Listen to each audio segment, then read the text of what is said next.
শীতের সবজির মধ্যে অন্যতম কিন্তু একটা পালং শাক।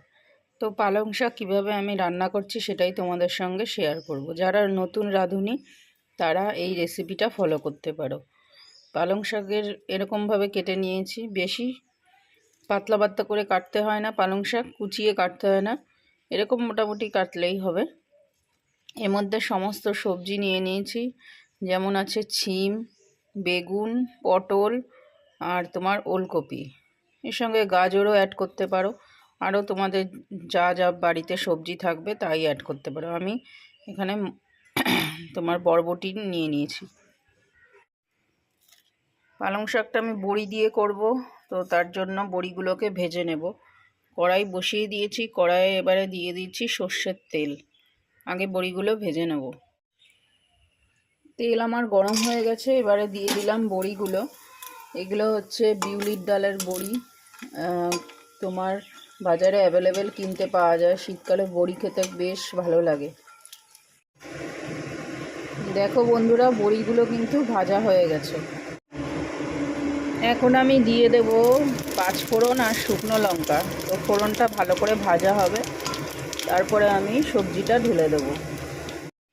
পাঁচফোড়ন আর শুকনো লঙ্কা ভালো করে ভাজা হয়ে গেছে।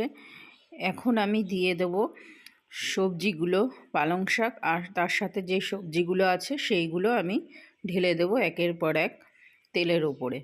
তো তারপরে ভালো করে নাড়িয়ে চাড়িয়ে নেব। নাড়িয়ে চাড়িয়ে নেওয়ার পরে সামান্য পরিমাণে লবণ দিয়ে দেব।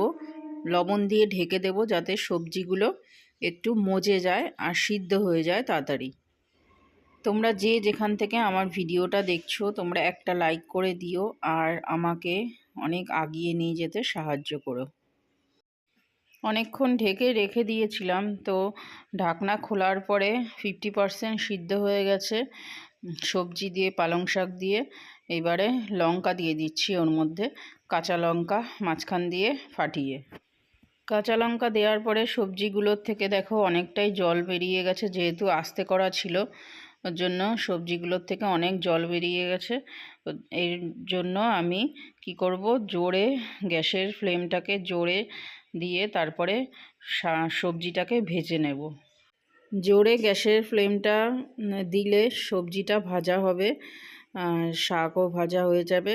তো দেখো সব কিছুই ভাজা হয়ে গেছে আমার, মোটামুটি 70% 80% মতো সিদ্ধ হয়ে গেছে শাক আর সবজি। এবারে দিয়ে দেব হলুদ। হলুদ দিয়ে আবার ভালো করে নাড়িয়ে চাড়িয়ে নেব। তো বন্ধুরা, আমার ভিডিও তোমাদের যদি ভালো লাগে সাবস্ক্রাইব করে পাশে থেকো চ্যানেলটার, আর যদি খুব ভালো লাগে তাহলে শেয়ারও করতে পারো।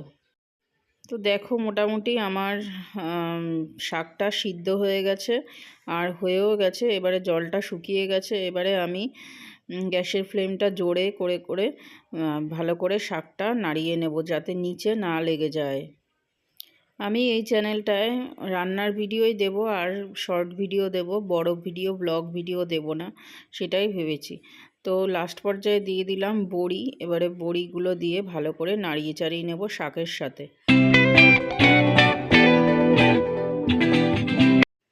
তো রেসিপিটা রেডি হয়ে গেছে, পুরো পালং শাকের তরকারিটা হয়ে গেছে। যদি ভিডিওটা ভালো লাগে অবশ্যই করে একটা করে লাইক করো, আর যদি আরও বেশি ভালো লাগে সাবস্ক্রাইব করে দিও। একদম সাধারণ সিম্পল রেসিপি তোমাদের সঙ্গে শেয়ার করলাম। তো এখনের মতো রাখছি, নেক্সট কোনো ভিডিও